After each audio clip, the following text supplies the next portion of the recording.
Bismillahirrahmanirrahim. Assalamualaikum warahmatullahi wabarakatuh. Waalaikumsalam warahmatullahi wabarakatuh. Alhamdulillahirrabbilalamin. Wassalatu wassalamu ala asrafil anbiya'i wal mursalin wa ala alihi washabihi ajma'in, amma ba'du. Para sedulur beriman yang dirahmati oleh Allah Subhanahu wa taala, apa kabar semuanya? Mudah-mudahan selalu sehat walafiat. Yang ada masalah, mudah-mudahan masalahnya dihilangkan sama Allah. Yang lagi susah, mudah-mudahan kesusahannya dihilangkan sama Allah.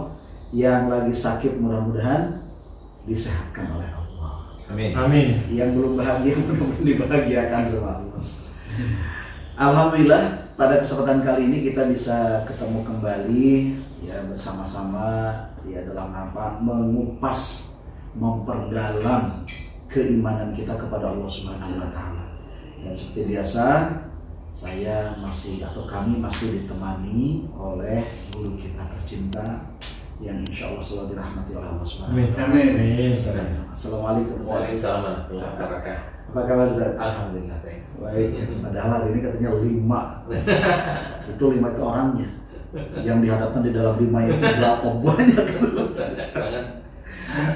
Mudah-mudahan selalu sehat ya. Sedulur beriman kita doakan selalu. Kemudian di sebelah kanan saya ada Bang Zai, PR Supratman. Kacamatanya itu. Gimana, apa kabar Bang Zai? Alhamdulillah. Sehat ya. Dari jam berapa ke sini? Dari jam 5, jam 6 pagi. Oh biasa lah. Dari pagi ya, masya Allah. Keren. Sehabis cuci, masak, kesini. Selalu sehat ya Bang ya. Amin amin amin. Sebelah sana, sebelah paling kanan ini ada Pak Tung yang tidak asing lagi ya, yang punya channelnya luar biasa. Tung Family Channel. Tung Family Channel. Apa kabar Pak Tung? Alhamdulillah baik. Sehat ya, alhamdulillah. Nampaknya ini bodinya mulai slim ya. Slim Ustaz, alhamdulillah. Nggak sambil nahan apa? Iya. Oke. Jadi kalau melihat Pak Tung itu senyumnya ya, kemudian pecinya, kemudian bodinya, pokoknya keren dah. Padahal usianya ya di bawah saya. Tapi ada komen loh Ustaz. Siap. Itu Pak Tung senyumnya empuk katanya. Apa itu artinya empuk? Empuk gitu. Katanya empuk gitu aja komennya. Perlu dipertanyakan gitu. Enggak sih. Oke, sedulur beriman, alhamdulillah ya di kesempatan kali ini kita akan coba berbincang-bincang yang insya Allah ini bermanfaat untuk menambah keimanan kita kepada Allah. Pada sesi kali ini nanti Bang Zai, Pak Tung boleh nyela ya kalau memang ada pertanyaan, dan bisa jadi pertanyaan itu juga mewakili para netizen kan, seperti itu. Insya Allah. Baik, saya akan coba memunculkan dulu pertanyaan Ustaz. Alhamdulillah Ustaz, yang pertama saya sudah ketemu Ustaz itu kan tahun 2019 ya. Awal pertama kali berjumpa di MNC TV ya, saya pikir ini pengajian biasa aja gitu kan. Tapi ternyata setelah beberapa kali pertemuan dan pembahasan masalah doa Ustaz, sempat waktu itu Ustaz membahas masalah kalimat atau ayat Allah yang berbunyi ud'uni astajib lakum. Ya, ud'uni astajib lakum. Berdoalah kepadaku, saya aku kabulkan, kata Allah. Nah, pada saat itu Ustaz, kalau seandainya kita selalu berpatokan dengan kalimat itu bahwa Ya, itu saja, maka pasti ini orang Islam sudah pada kaya semua. Tapi pada kenyataannya enggak. Mikir Ustaz. Dan itu mikirnya bukan bisa 2 tahun kan? 2 tahun. Masya Allah. Ini benar gak sih? Tapi dia pikir, oh iya ya, gitu kan? Iya, kalau memang ud'uni astajib lakum, Allah kabulkan langsung, berarti saya itu udah kaya raya gitu. Karena dari dulu pasti minta kaya. Iya, normalnya Kaya kan gitu. Normalnya manusia. Tapi kok ya begitu aja gitu. Berarti kan ada yang salah. Saya. Nah, kemudian ada kalimat lagi dari Al-Quran yang selalu Ustaz sampaikan bahwa doa yang dikabul itu apabila beriman dan beramal soleh, kan begitu. Ini saya coba pikir-pikir, oh iya ya, ternyata berarti selama ini saya kalau ceramah itu bukan salah sebetulnya, tapi belum paham mungkin. Kalimat ud'uni astajib lakum itu ternyata jawabannya bukan untuk dunia, Walaupun mungkin ada sebagian yang dikabulkan, tapi kebanyakannya mungkin bukan. Atau gimana tuh Ustaz ya? Nah itu yang perlu dibahas tuh. Karena saya sendiri jujur aja, Ustaz waktu di MNC, Ustaz paham, padahal belum paham Ustaz. Ya maaf. Jadi memang sebelumnya Bismillahirrahmanirrahim. Kebanyakan memang teman-teman dakwah itu ayat itu selalu dimunculkan pada hampir semua ceramah ya. Betul. Hampir semua ceramah itu pasti gitu. Mintalah kepadaku, Allah maksudnya.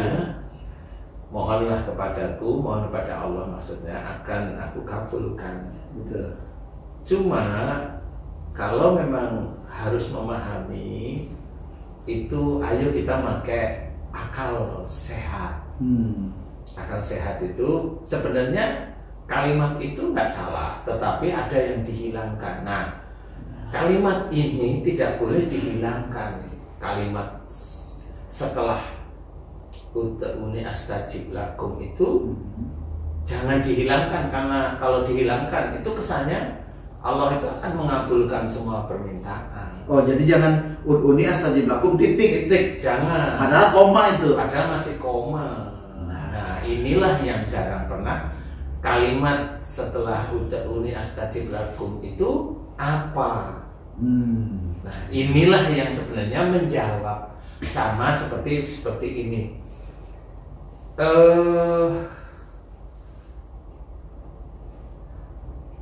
Belanja dengan uang 1 juta akan mendapat gratis belanja lagi voucher 500.000, tapi dengan syarat yang harus dipenuhi, kan gitu nih. 1 juta tuh. Dari 1 juta belanja dia bisa dapat 500.000 belanja lagi gratis, tapi dengan syarat yang dipenuhi. Nah, syaratnya inilah yang jarang diceritakan di dalam ayat yang sebenarnya sangat lazim dibacakan oleh teman-teman dakwah. Populer Ustaz. Populer. Betul. Jadi sebenarnya yang harus kita ketahui kan gitu. Salah satu firman Allah Ta'ala tadi, ud'uni astajib lakum. Kalimat belakangnya ialah, nah ini loh, ini penting. Innal ladzina yastakbiruna an ibadah saya takuluna jahannam dakhir. Nah, ini syarat yang berlaku dari kalau kamu mau dikabulkan oleh Allah Ta'ala doamu. Syarat itu dari kalimat awal, minta mohon kepadaku akan aku kabulkan. Syarat ini ya wajib diketahui. Nah, kebanyakan nggak ada yang ya tahu, tapi nggak pernah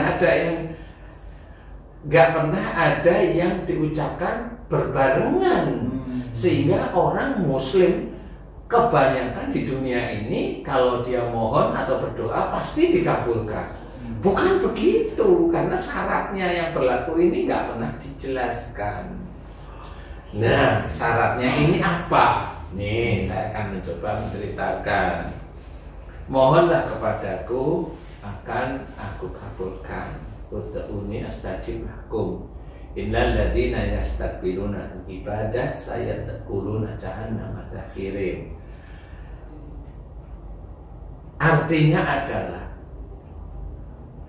sesungguhnya jika kamu sombong dalam menyembah kepadaku Allah. Jadi seseorang yang sombong dalam menyembah kepada Allah, berarti orang yang sombong dalam menyembah kepada Allah, berarti orang yang menyembah kepada Allah Ta'ala ini jelas Muslim, bukan orang kafir.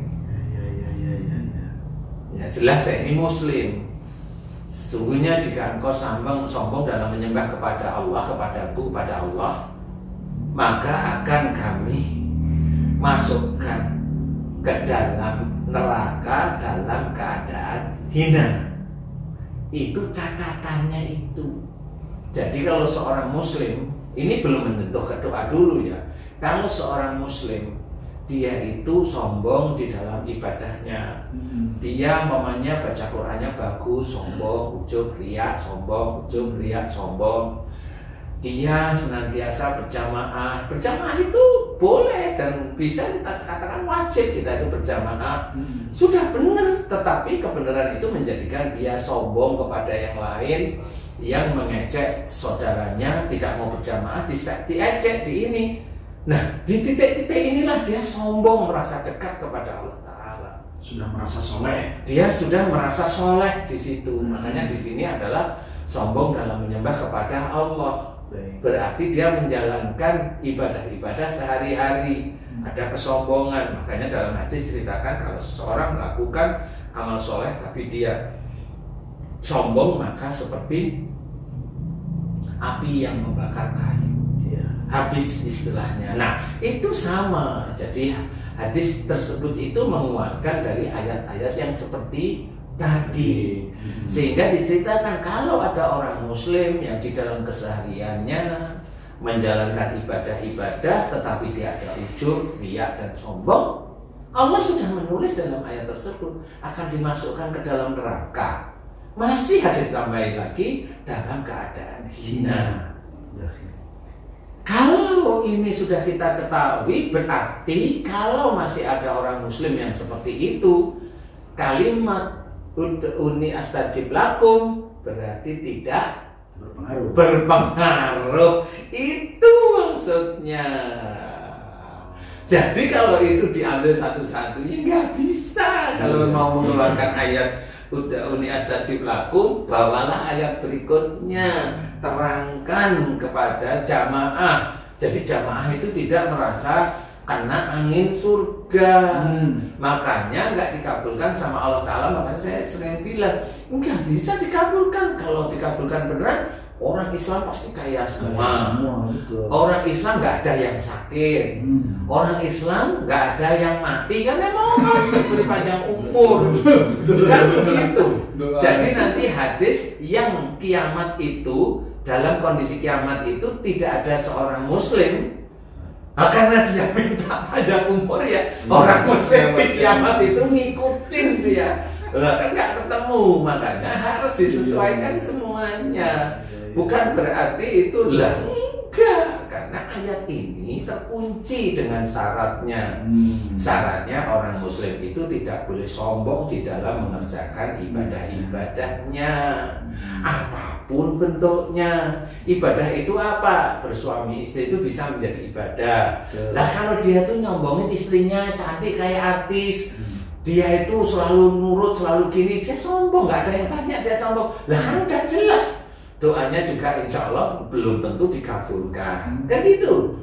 Dia benar dapat suami seorang pendakwah, dia sombongin suaminya di situ. Lah kan akhirnya sama. Padahal dari titik itulah sebenarnya nanti di akhirat pasti dia akan masuk neraka. Nah sudah hina lagi. Nah inilah yang harus kita ketahui. Seorang muslim itu cerdaslah di titik-titik ini gitu. Jadi jangan berpikir kalau mamanya mau dikabulkan baca ini nanti dulu, ini yang ayat Quran aja sudah dijelaskan. Berarti kita harus hati-hati. Kalau mamanya kita itu mau memohon kepada Allah Ta'ala, kenapa yang saya sering ceritakan itu adalah ayat yang lain, wa yastajibul ladzina amanu wa aminus sholihat. Jadi di sini ceritakan dan Allah akan mengerjakan dan Allah akan mengabulkan doa orang yang beriman kepada Allah Ta'ala serta mengerjakan amal soleh. Nah di titik inilah baru kita dampingkan yang mana. Jelas kalau di sini kalimat dari ayat ini bisa berhenti, boleh, karena ini sudah jelas Allah akan mengabulkan doa orang beriman. Iman kepada Allah Ta'ala-nya itu kuat sekali. La ilaha illallah itu kuat sekali. Jangan bertuhan pada uang, jangan bertuhan pada suami, jangan bertuhan pada nasab, jangan bertuhan pada harta. Itu jelas. Iman kepada Allah Ta'ala kuat, iman kepada malaikat juga kuat. Kenapa kuatnya? Loh kok iman kepada malaikat kok juga kuat? Kan ada malaikat raqib sama atid. Jadi belajar untuk senantiasa mengerjakan yang baik karena ada raqib. Mencoba tidak melakukan sesuatu yang buruk karena ada atid. Loh itu iman kepada malaikat. Jangan hanya cuma dites saja di buku iman itu ada berapa, tulis aja iman pada Allah, iman pada malaikat. Lah itu kan hanya buku. Habis itu amin. Iman kepada Rasul kan gitu. Iya. Kepada Nabi contoh akhlaknya. Iman kepada Quran, kerjakan perintah Allah. Iman kepada qadar, terima sesuatu enak atau tidak enak menurut kita, terima, jangan gerutu, jangan protes, jangan ini. Itu iman. Iman kepada hari akhir. Kamu iman kepada hari kiamat? Iman apaan mau kelakuan masih kayak gitu mulu kan gitu. Dia nggak iman. Itu mulu. Dia hanya tahu hari akhir, bukan iman hari akhir. Hanya tahu aja. Tahu dia hari akhir itu besok ada kiamat itu. Itu pintar kalau jelasin itu. Tapi dia nggak ngerti bahwa pada saat di hari akhir itu ada hari pembalasan. Semua orang yang hidup di dunia ini dari sejak Nabi Adam hingga nanti akhir itu ada pembalasan dari Allah Ta'ala. Dia akan masuk neraka atau masuk surga. Kecuali ya, ada kecuali ya? Ada. Ya. Kecuali yang sedikit bersyukur. Jadi ini yang harus kita ketahui, bahwa iman terhadap hari akhir itu takut dengan hari pembalasan. Takut sudah ada malaikat raqib, berusaha dia menjadi baik, terus dikerjakan kebaikan itu. Kemudian apalagi amal soleh. Nah, semuanya tidak hanya cuma menjadi pandainya otak kita, kerjakan itu dengan bismillah. Lillahi ta'ala. Nah, ini akan menjadi amal soleh insya Allah. Tapi kebanyakan, maaf Ustaz, saya potong sedikit. Kebanyakan orang itu kalau berpikir amal soleh itu adalah yang ngasih uang, yang ngasih beras, itu amal soleh. Padahal sebenarnya amal soleh itu kira-kira apalagi selain daripada berbagi gitu. Amal soleh itu mulut kita mau ngomong kasar, kita rem kalau itu kasar, kemudian kita istighfar nggak jadi, itu amal soleh. Itu salah satu yang ringan tapi sulit. Mau bohong ngerem itu amal soleh. Iya, mau bohong ngerem itu amal soleh, benar. Iya. Mau nyuri jadi jadi. Bertanda tangan. Hits nanti. Amal soleh. Amal solehnya itu dapatnya apa nanti? Mutasi kerjaan. Atau dikat seperti itu. Dan itu bisa menjadi amal soleh memang di akhirat, tetapi di dunia dia tidak merasakan yang nyaman. Dia bisa merasakan tidak nyaman. Tapi itu juga runutannya dari bertahun-tahun, bukan baru sekali itu dia ngerjain amal soleh puluhan tahun dia amal salah mulu. Kontinuitas itu tetap berlaku. Kontinuitas atau istiqomah itu tetap berlaku. Berarti kalimat ud'uni astajib lakum itu hanya berlaku kepada orang yang beriman, yang meminta ampun, kan begitu? Iya, sering jelas itu. Ya, kalau melakukan sesuatu dia tidak ujub, tidak riak, tidak sombong, itu di titik itu harus dia kerjakan. Harus dikerjakan apapun bentuknya. Jadi tahu serius tadi. Kan gitu Ustaz, ya mohon maaf ya. Jadi kalau memang mau menceritakan ud'uni astajib lakum, jangan lupa kalimat belakangnya harus disertakan, karena inilah yang menjadikan orang itu akan dikabulkan doanya sama Allah atau enggak, itu ya dari kalimat ini. Jangan ria, jangan takabur dengan ibadah yang kita kerjakan. Ya, betul. Jangan merendahkan ibadah saudara kita yang lain. Ya, kalau kita hobinya rendahin, ya kamu mau doa minta kaya yang nanti jeletek ya nggak dikabulkan. Oke, nah sekarang begini Ustaz. Ini kan misalnya orang sudah tidak sombong, karena sudah dapat pencerahan dari Ustaznya. Tidak sombong gitu, pokoknya jadi orang baik. Dia berdoa sama Allah, tapi ternyata belum dikabulkan juga. Ini kenapa Ustaz? Nanti saya tak tanya sama Allah ya. Ya tak tahu lah, Ustaz itu ditanyain. Ya. Ada maksud Allah yang. Iya, sebenarnya kalau ini ringan-ringan kita jawab itu gini ya. Memang yang harus kita ketahui adalah iman kita, amal soleh kita itu harus kita kerjakan sejak dini. Jadi nggak bisa saat ini tahu kemudian kita belajar sebulan sampai 1 tahun terus saya kayaknya udah nggak sombong, kan nggak bisa ngomong begitu. Kabul. Lah nggak tahunya nggak sombongnya boleh lah, betul ya. Yang lainnya disuruh kerja. Iya. Nggak sombongnya memang betul 1 tahun, tapi yang sombong sekian puluh tahun itu nggak pernah dimohonkan ampunan. Loh kan masih ada itu. harusnya dia selesaikan dengan mohon ampun kepada Allah Ta'ala, tobat kepada Allah Ta'ala, terus mohon ampun. Sama seperti gini Ustaz, dosa dan ampunan Allah itu sebenarnya hampir mirip. Ya. Jadi kalau Ustaz dari rumah menuju klinik ini, itu kira-kira berapa jam? Kira-kira saya kira 1 jam lah. 1 jam lah ya. Nah, Ustaz untuk kembali ke rumah kan kira-kira ya sekitar 1 jam juga. Nah, kalau kita itu mau berpikir seperti itu, itulah berpikir yang real. Jadi berapa tahun kita itu melakukan dosa, ya kita harus mohonnya ampun kepada Allah Ta'ala, ya kurang lebih hampir sama. Hampir sama. Persoalan nanti Allah itu memang betul-betul mengampuni dosa kita itu lebih cepat. Itu urusannya Allah. Itu urusannya Allah sebenarnya. Jadi seperti itu. Jadi kita tidak bisa bercerita bahwa saya tidak sombong lagi. Bisa malah. Itulah ujub ria itu di situ loh. Kok bisa tahu kan gitu. Makanya tadi saya goda. Ya saya tak tanya Allah dulu. Gimana itu dia kok bisa ngomong gak sombong kan gitu ya. Jadi inti dari dalam berdoa itu memang salah satunya iman kita harus kita kuatkan. Ya. Kemudian amal soleh harus kita kuatkan. Amal soleh berarti harus ada Allahnya. Setiap kita melakukan sesuatu harus karena Allah niatnya. Kemudian untuk akhirat. Untuk akhirat sebenarnya. Jadi jangan untuk duniawi. Lakukan baca Quran ya untuk akhirat. Jangan baca Quran dibaca biar saya kenyang. Oh ya nggak bisa. Itu sudah bukan lillahi ta'ala. Itu ada unsur dunianya. Baca Quran biar apa? Umpamanya kalau Haji J itu umpamanya saking sayangnya sama istri, umpamanya beliau baca Quran biar istrinya nggak selingkuh umpamanya. Kok tegang jadi umpama. Lah itu baca Qurannya sudah benar niatnya yang salah sehingga di situ menjadi tidak dinilai oleh Allah Ta'ala. Bisa tidak dia, saya bilang bisa tidak dinilai karena Allah menyuruh kepada kita inna sholati wa nusuki wa mahyaya dan seterusnya. Itu sudah dijelaskan.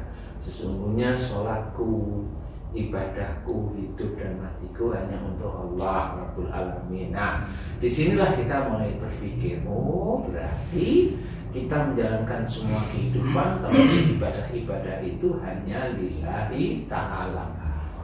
Jangan untuk duniawi, kecuali berikhtiar. Ikhtiar untuk mencari rezeki ya tetap ada bismillah.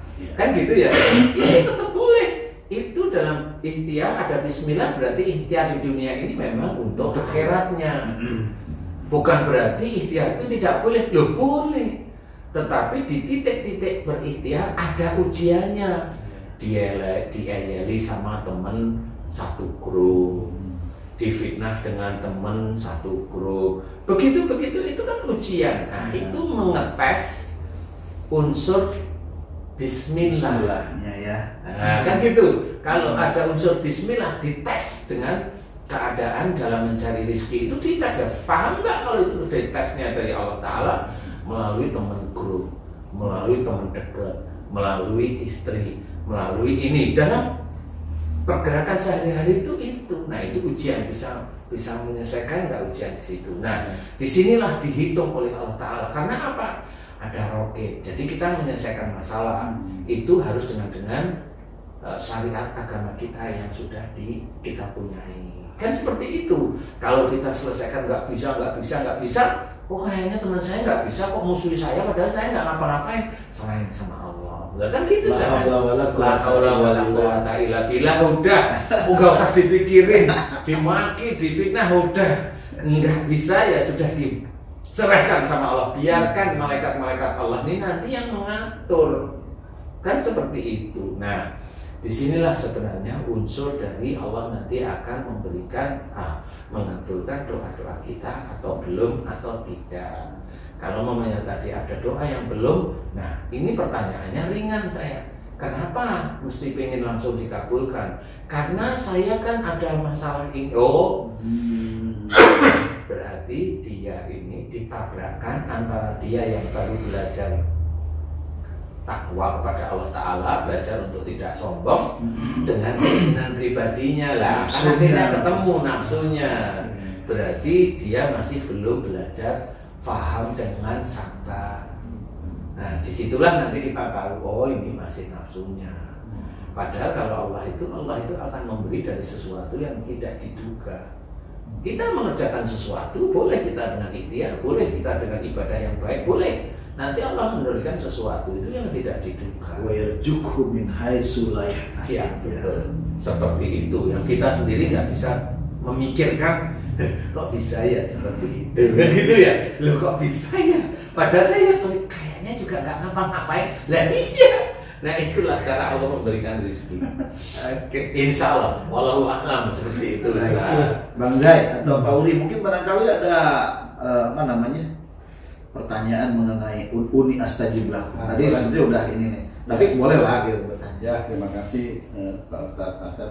Ini Pak Ustadz, saya mau tanya berhubungan dengan uni astajib lakum. Untuk teman-teman atau saya lah katakan seperti itu, yang memang saya lagi berusaha untuk belajar dekat dengan Allah. Kira-kira doa apa yang sebaiknya saya ucapkan kepada Allah yang pertama, dan yang kedua tindakan apa yang sebaiknya saya lakukan supaya doa saya ini bisa didengar sama Allah. Kira-kira seperti itu Pak Ustaz. Sebenarnya kalau doa apa agar agar bisa lebih dekat pada Allah Ta'ala, ya doa selama doanya itu baik. Contoh umpamanya jaga imanku ya Allah, itu sebenarnya itu sudah doa. Jaga keluargaku ya Allah, itu doa. Jaga imanku agar tidak rusak dengan nafsuku ya Allah. Jaga keluargaku agar keluargaku nanti Engkau mudahkan masuk surga, jangan Kau masukkan dalam neraka. Nah, persoalan pada saat jaga imanku ya Allah, itu nanti ada ujiannya. Itu sukanya apa? Dijadikan keseharian. Iya, keseharian. Kamu mamanya, kamu kontraktor. Kamu udah tahu kontraktor itu apa yang dikerjain. Kamu doa jaga imanku ya Allah. Nanti utuk datang orang atau temenmu nyodorin proyek. Iya. Nyodorin proyek. Ini proyeknya berapa? Kamu ngitung. Dilalah proyeknya itu keuntungannya hampir nggak untung. Tapi karena kamu itu juga butuh uang, akhirnya pikirannya apa? Oh, saya kan bisa ambil di sisi ini. Itu. Jadi yang namanya Allah, kita mohon agar iman kita dijaga oleh Allah Ta'ala, itu bukan Allah yang indah melalui ujian itu. Tetap harus bekerja keras untuk menahan itu saja.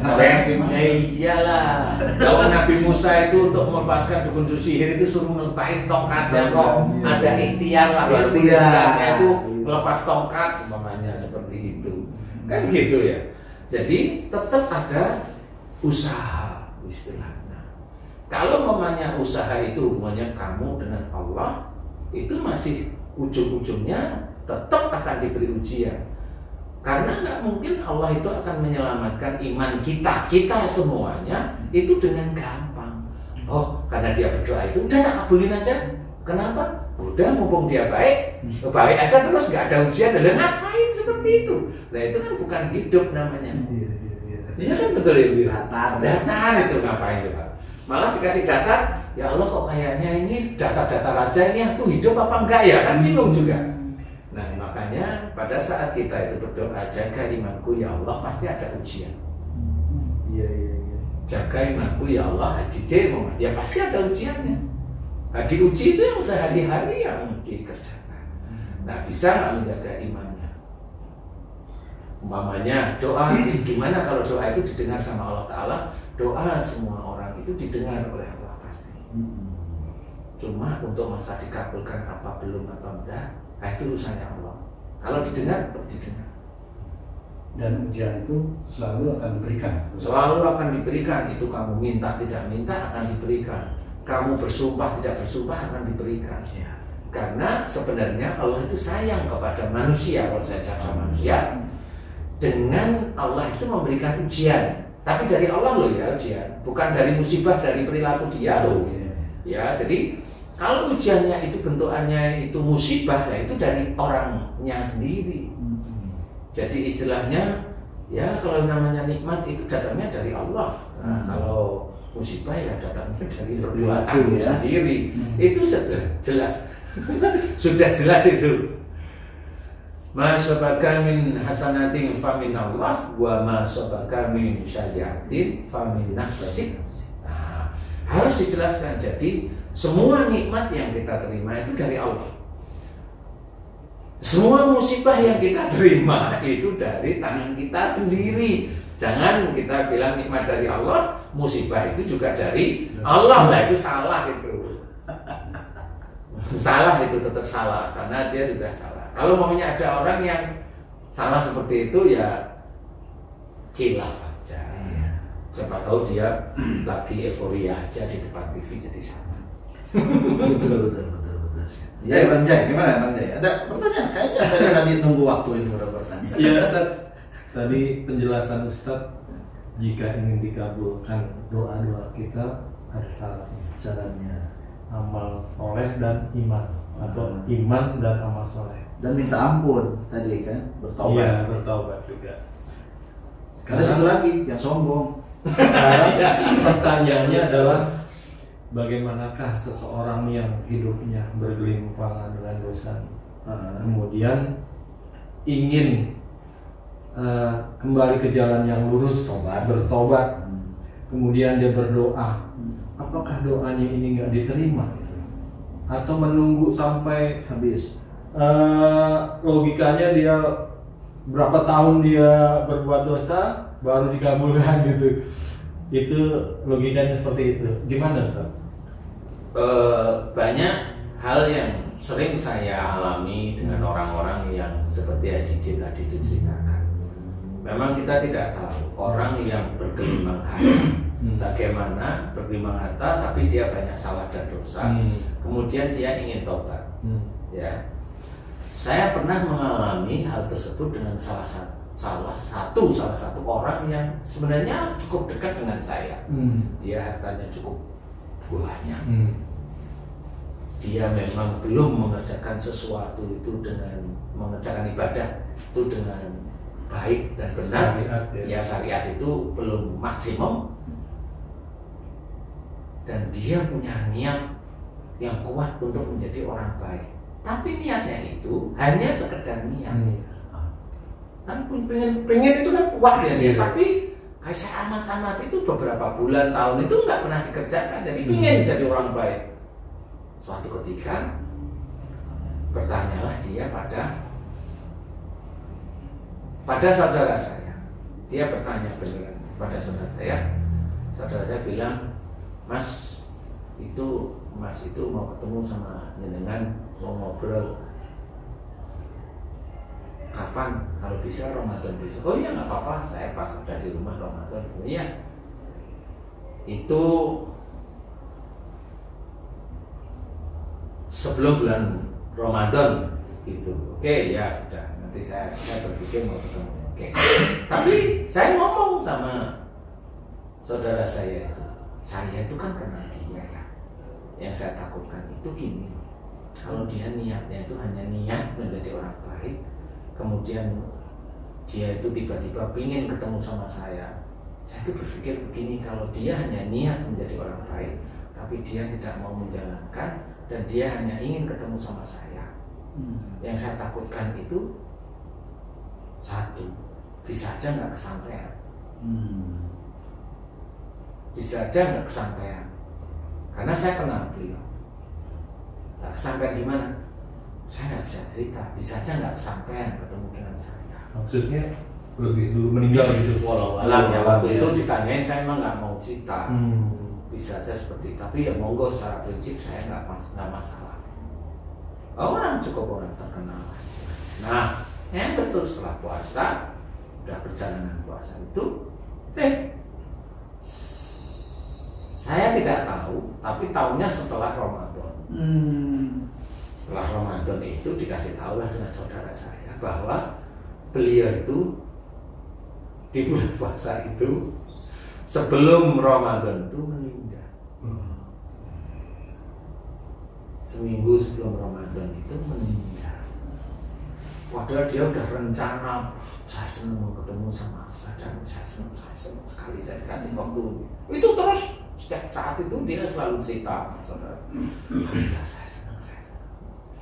Ya itu tadi saya dikasih tahu, nah baru saya ngomong, lah kan benar. Harusnya beliau mempersiapkan aja, karena nanti pasti banyak nasihat yang saya berikan kepada beliau. Tapi kayaknya beliau hanya kepingin ketemu. Jadi secara ini barangkali beliau nggak siap kalau nanti saya berikan nasihat. Seperti itu. Nah disitulah yang bisa menjawab bahwa doa yang pengen ketemu dengan saya